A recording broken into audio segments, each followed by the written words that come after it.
I hope everybody's having a wonderful day. We got us another fantastic episode of Blow the Whistle with your host, Coach Walker, that's on deck. Because there's a lot of things we got to discuss because I'm looking at this sports world in a lot of different ways now because there's so much that's happening right now. Right now we got the NCAA that's popping off. We got the NFL pro days that's happening. You know, you got athletes trying to figure out exactly what their next move is going to be, where they're going to continue their football careers, how things are going to shape up for them. Not only that, but this GOAT conversation, man, has really just gotten out of control because I think now people are really getting to the point where if athletes are not willing to speak on another athlete that, you know, did good things, you know, prior to them coming into the league, they're being a hater. Or they want to attach a different name or whatever have you to that athlete because of their thoughts and views. Keep in mind, everybody, sports is something that we all love to sit around and talk about. It's our pastime where we have conversations that, you know, can elevate and go different places where in the end we can all agree to disagree. And in this instance, you know, what we're going to jump into, guys, we're going to talk about some things that's going to, you may agree with me. Then again, you might be like, man, Coach, Coach, kick rocks with that garbage, man. What the heck you talking about over there, man? You don't know what you talking about, man. Hey, just be quiet, Coach. You know, hey, go on back over there and go back to talk about football. You don't know what time it is with other stuff here. You very well could say that. But you know, we got to discuss it. We got to discuss it. And not only that, we got to talk about a little history that's been made. You know, I'm very happy to see things going in the manner in which they're going, guys. I mean, hey, what more can you say, baby? What more can you say? But guys, let's go ahead. Let's get on in this thing because I think one of the things that people really take for granted is the preparation.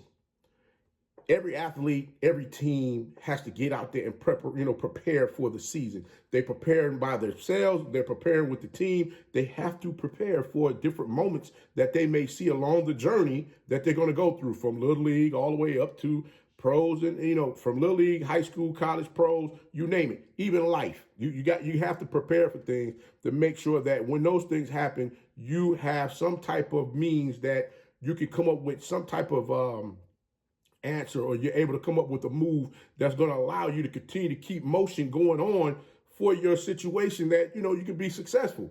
And, you know, you got some folks out here that's really, you know, they really in their feelings about some things.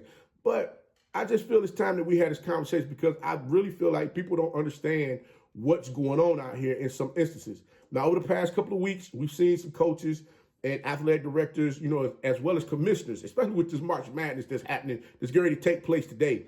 We've seen a lot of folks that they got so much to say now all of a sudden because they're seeing a lot of teams getting those at-large bids where because they won their conference, they're able to get into the NCAA tournament. Well, guys, understand one thing. It's not their fault that the teams that were in their conference were front runners where they jumped out to they got these massive records. They 31-3 or they 27-7 or something like that. And then all of a sudden you get a team, you know, that comes in that has maybe a 18-17 record, you know, overall. And they have like a 9-17 record in the conference where they find a way and they beat that team that had the, you know, that was beating everybody else in the conference. And they're the ones that end up getting the at-large bid to go play in the NCAA tournament. It's not their fault because the other teams couldn't finish the drill. Now, I say all of that to say, we got a coach out here. Tom Izzo over at Michigan State University feels some kind of way about these programs, these mid to low major teams getting these automatic bids to the NCAA tournament. He says this needs to be reevaluated.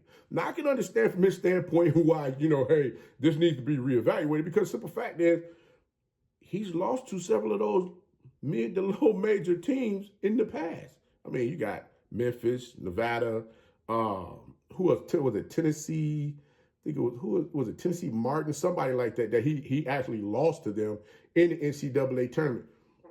So I understand. Coach Izzo hasn't won a national championship since 2000. Is it 2000?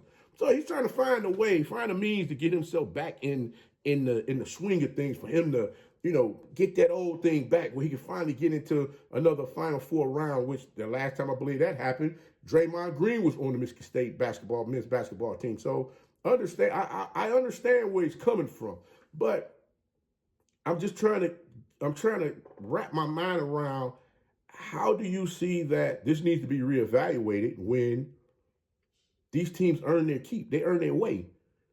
Teams have been trying to find ways to break through that glass to get the opportunity to compete in the NCAA tournament for eons. I'm not going to say years, for eons. And now that you're starting to see a lot of these teams get the opportunity to get in, here you have a coach saying, hey, we need to reevaluate how this process is going. No, you need to step your game up so that you don't get caught playing one of them teams and they knock your tail off and send you home. I mean, think about it. I understand a lot of these coaches, their contracts, as far as the bonuses and things of that nature, is tied to them getting, to specific rounds within the NCAA tournament as well as winning it all. But guess what? It's not the team's faults that you play that you feel should just come in there and lay down because you think you're the dominant team. No, they're coming in there to kick your teeth in so they can have some bragging rights. And matter of fact, while you're worried about the mid to low major teams getting in there to play in the NCAA tournament, you better be worried about Mississippi State, who you're getting ready to play in this tournament in the first game. So all I'm saying to you is this: please keep in mind, don't get mad if you get bit one more time because you're worried about the wrong thing. Right now, it's time to coach your team. And I mean, Coach Izzo is not the only one complaining. You got the SEC commissioner. He's complaining as well, saying that this needs to be reevaluated. But I'll tell you this, you got another coach that stepped out here and said the NCAA needs to rethink adding to the tournament. Can you see that happening? Adding to the tournament. Now, that would be a phenomenal thing to see, and I'm going to tell you why. I'm all for, I like the 68 teams that's playing right now. 68 teams that's playing right now because you got the first four. So I like the fact that you have the NCAA kind of thinking outside the box. And honestly, their hand is being forced for them to think outside the box. Why am I saying this? Keep in mind, everybody, media rights deals. Media rights owns all. Look, the NCAA is trying to get that coin in their pocket just like the Big Ten, the SEC. They out here getting these mega media deals so that they can pay these universities the money that they should have for them to continue to keep having the sport programs like they do. Guys, I mean, let's be real here. We all understand and know. Well, some may not know, some may not understand. But football and basketball for most of these universities around the country keep the lights on for all of the other sports that's at these universities and these colleges to continue to keep doing what they're doing. So I'm just being honest with you. There's a handful of schools that, there's other sports that are paying the bills or at least contributing to paying the bills to keep the lights on at the different universities and colleges. So Coach Calipari, don't get mad if you see this thing expand just a little bit wider than what it is, because it's going to happen. It's going to happen. They want that bread, bro. They want that bread. So you get ready for it. But we're going to talk about this history making right now that just took place. My goodness. Grambling State University. Proud of that program over there right now. Way to go, Tigers.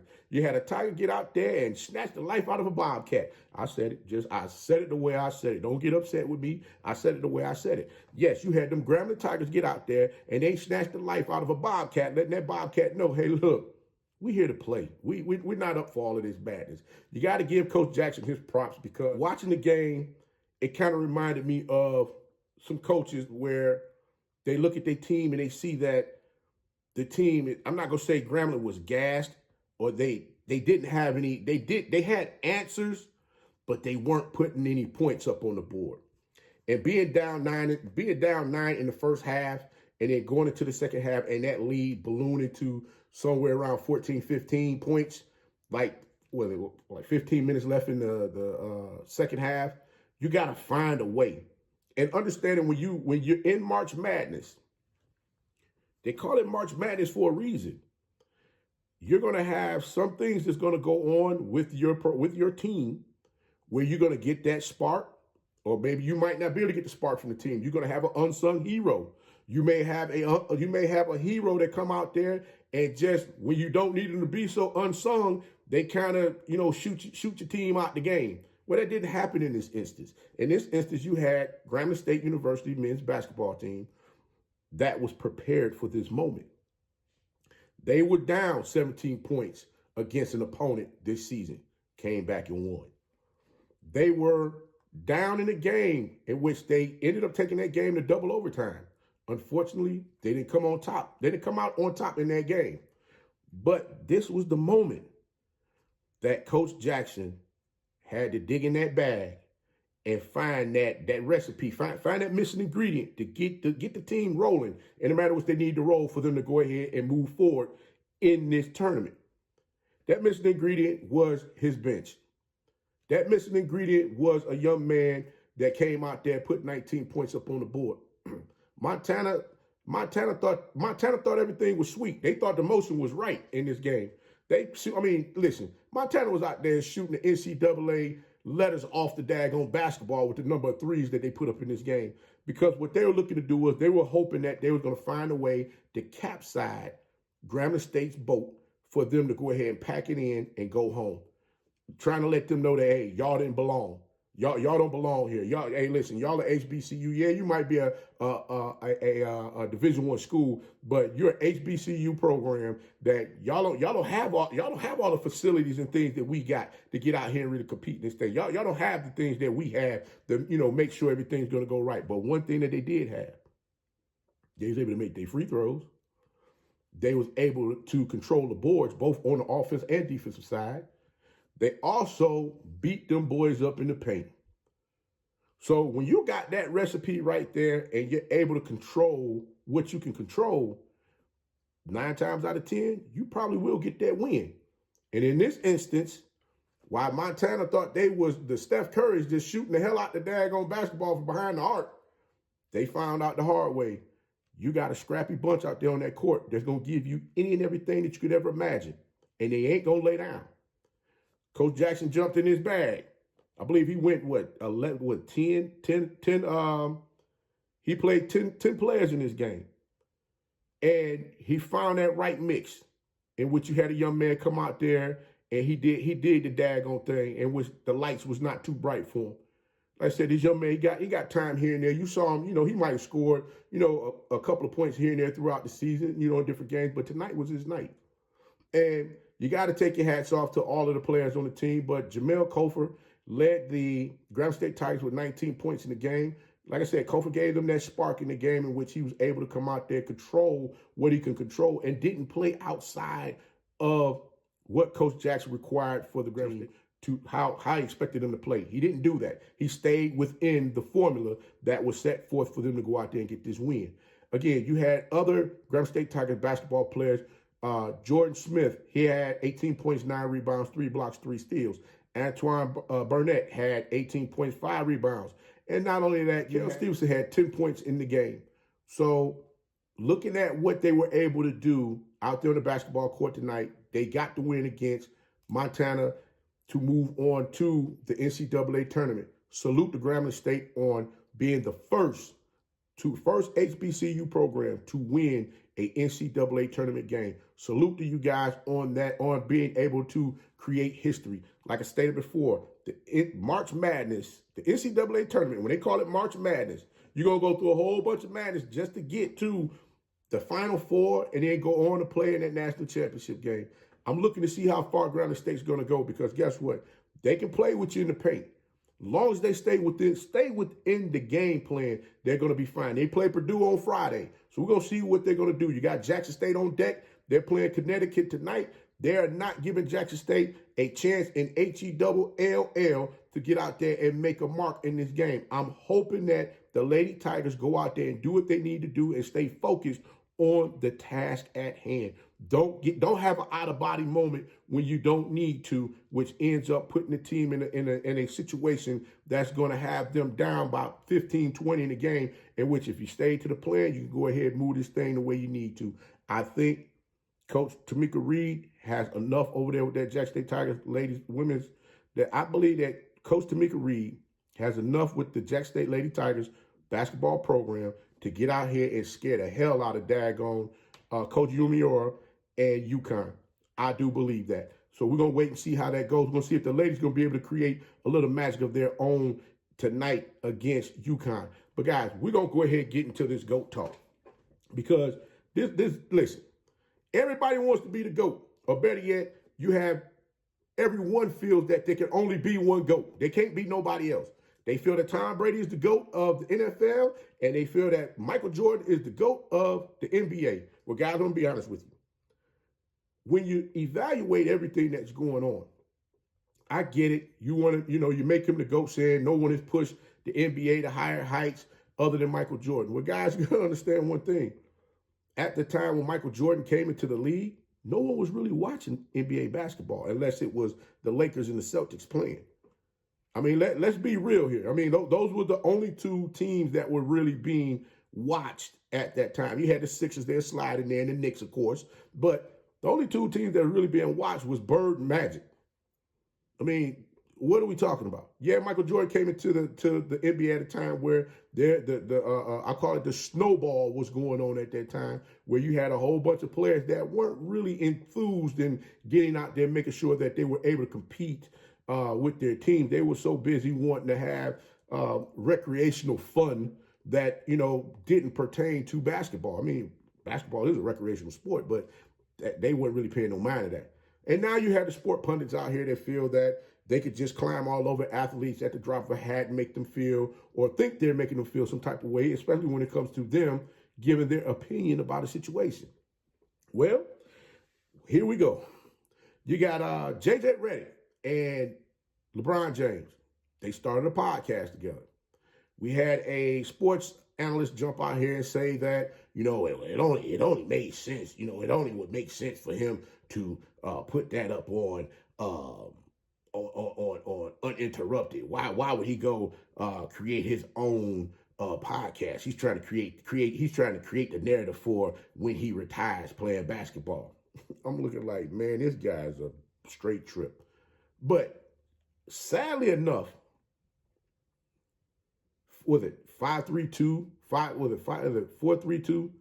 I think either 432 or 532 is the name that is under, but it's under the uninterrupted umbrella. So that leads me to further understand that, once again, this analyst didn't do any research.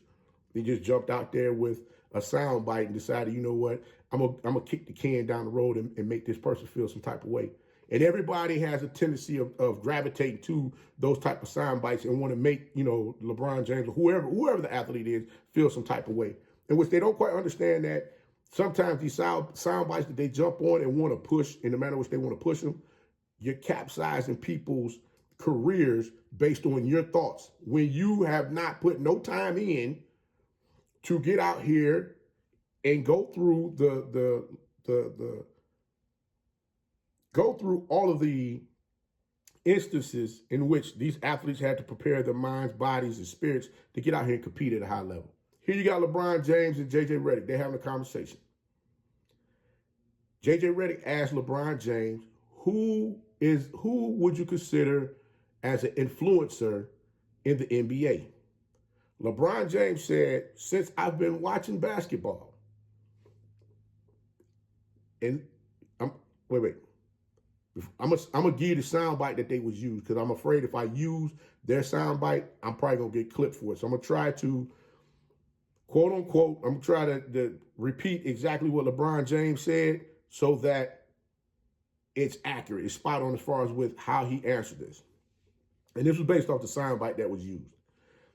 The soundbite that was used heard LeBron James say, since I've been watching basketball, I would say Steph Curry and Allen Iverson. Oh my God, as soon as that came out, everybody lost their crap. I mean, everybody just lost their freaking mind. What do you mean? What do you mean? I'm like, are you guys paying attention to what's going on here? How many athletes you see running around out here with braids in their hair, cornrows, things of that nature? Who got the sleeves on? Who got the drip out here on the damn court playing ball?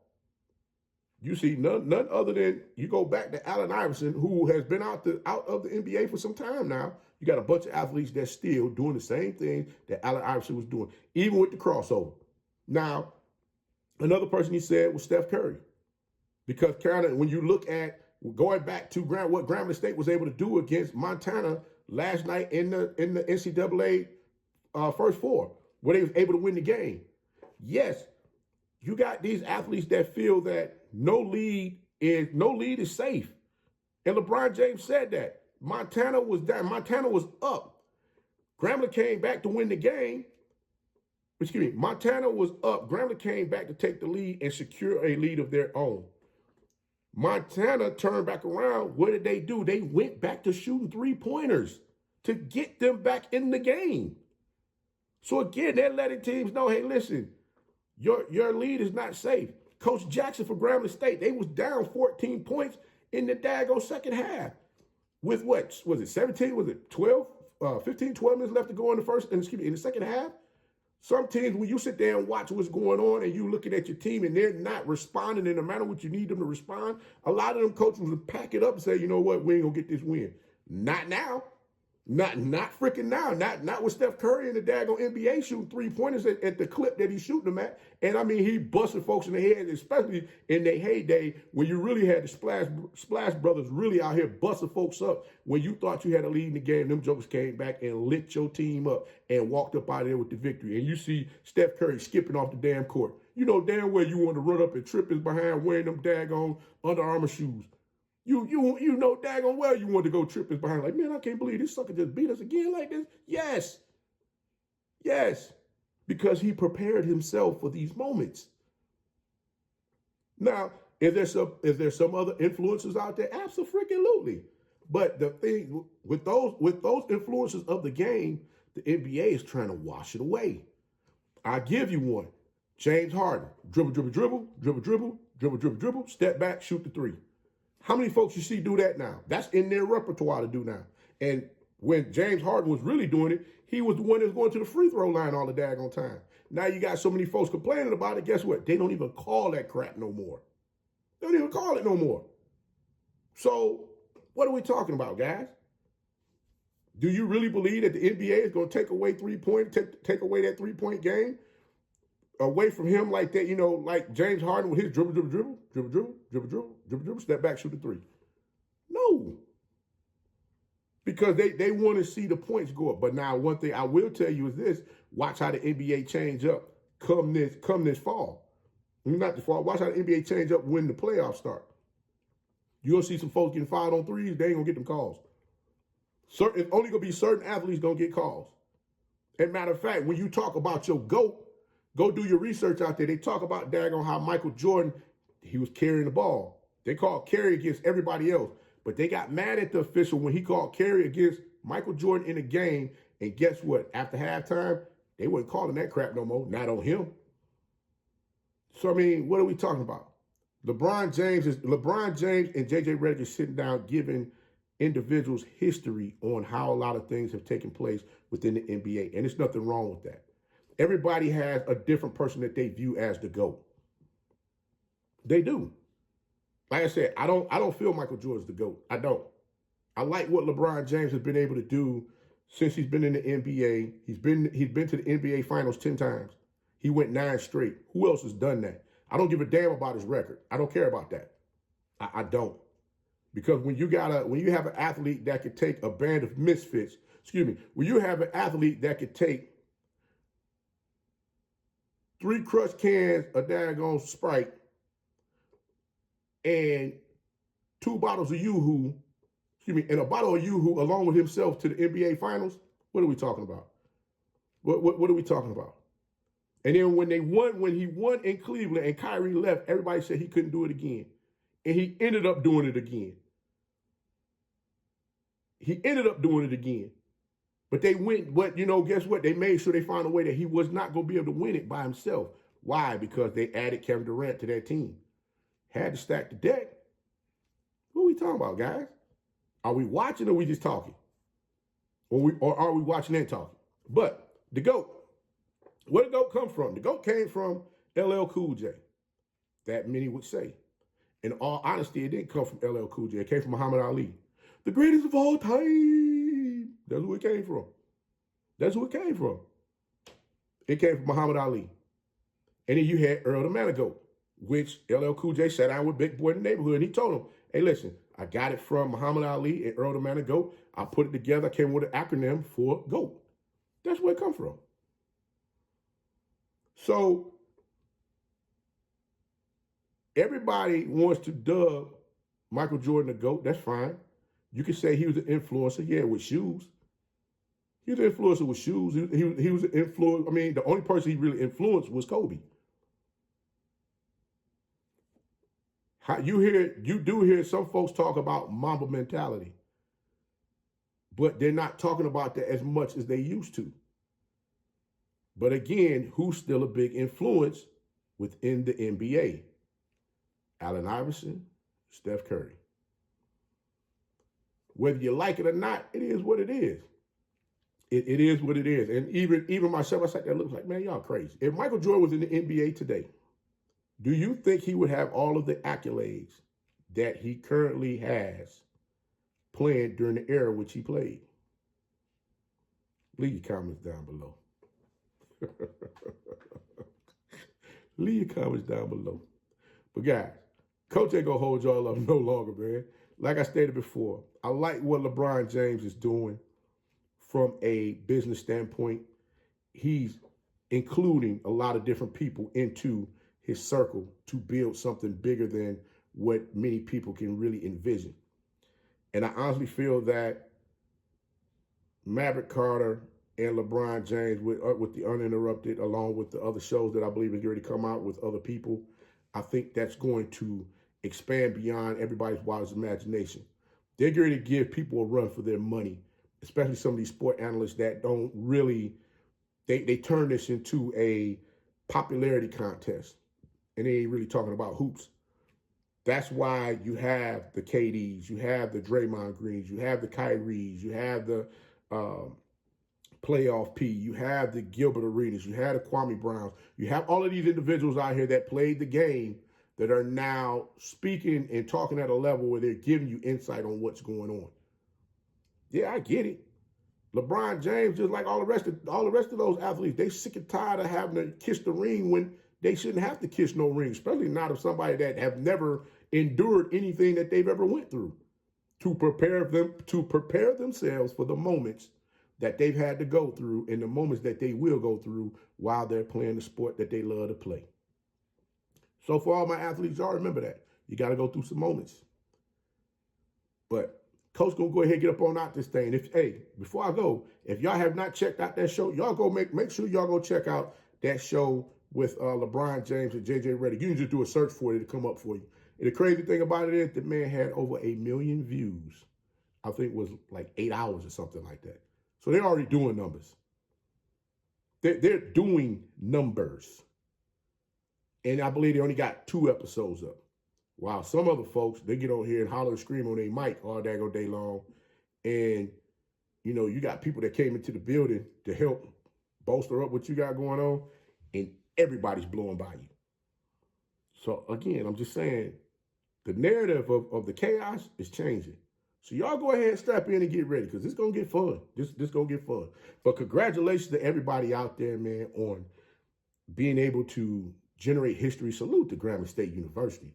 Salute to all of the NBA podcasters out there that's sharing the history and giving us stories about stuff that's going on that we can really, you know, delve into and see things from a different lens as far as what's happening. These guys is talking about playing ball, and that's what it's about. Guys, Coach will go ahead and get up on out this thing. I done had enough fun with this. But again, I salute and thank all of you for rocking with your coach once again. And I hope you've enjoyed another episode of Blow the Whistle with your host, Coach Walker. But until next time, as we always say, well, as Coach always says, be the one and lead.